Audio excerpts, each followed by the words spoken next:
That goal, that ultimate purpose, that source of motivation will drive you time and again to get back on your feet and back to the actions that allow you to achieve your goals.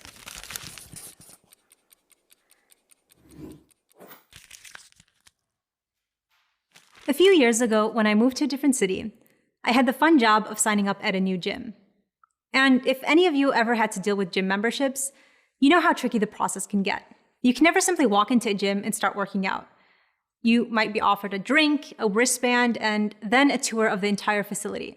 But before you can even start signing away, you'll often be asked a series of questions. So, what's your fitness journey been so far? Are you new? How often do you work out? And most importantly, why are you interested in signing up with us today? And if you think any simple answer like, well, I just like to stay physically active will suffice, you're wrong. They're looking for something much deeper. Is there someone new in your life? Are you getting married? Planning a big summer trip? Recovering from or trying to prevent some sort of illness? As they go through a series of questions that dig at some of the most intimate parts of your life, you might find yourself sitting there in confusion as to why any of this matters. But it does matter in more ways than you can imagine. They're looking for your source of motivation, what really drives you to engage in an action. And not just any action, but one that they want you to be doing over and over again until you create a habit of going to the gym. Because turning to your sources of motivation are what remind you of your ultimate purpose. This is especially important when things get tough, and they undoubtedly will. In the case of working out, there will be countless times where you're absolutely exhausted, you're burnt out, you don't have time.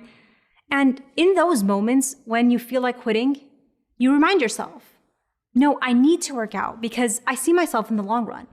I'm physically fit well into my 40s and 50s. I've been able to ward off my predisposition to diabetes, and I'm there, running alongside my children during soccer practice or just out in the park.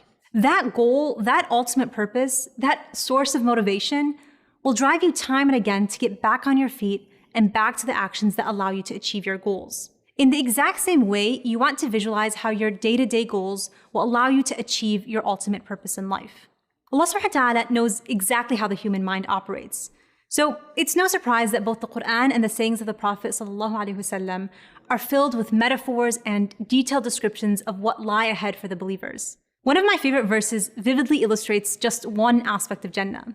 The description of the paradise promised to the righteous is that in it are rivers of fresh water, rivers of milk that never change in taste, rivers of wine delicious to drink, and rivers of pure honey.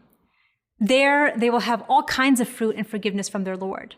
As a teenager, it was really the thought of swimming in rivers of chocolate that pushed me out of the comfort of my bed to pray Fajr. Just as Allah subhanahu wa ta'ala invites us to imagine and long for the beauties of Jannah, we need to visualize a good ending that results from our efforts. Whether it's the hope of having our soul gently taken out of our bodies and being accompanied by angels in the grave, or the hope of basking in endless pleasure in paradise, or the hope and longing for the indescribable feeling of standing before Allah subhanahu wa ta'ala, having obtained His forgiveness and pleasure, visualize yourself at the end of this journey and use that imagery to remind yourself during the highs and lows, this is why I push myself.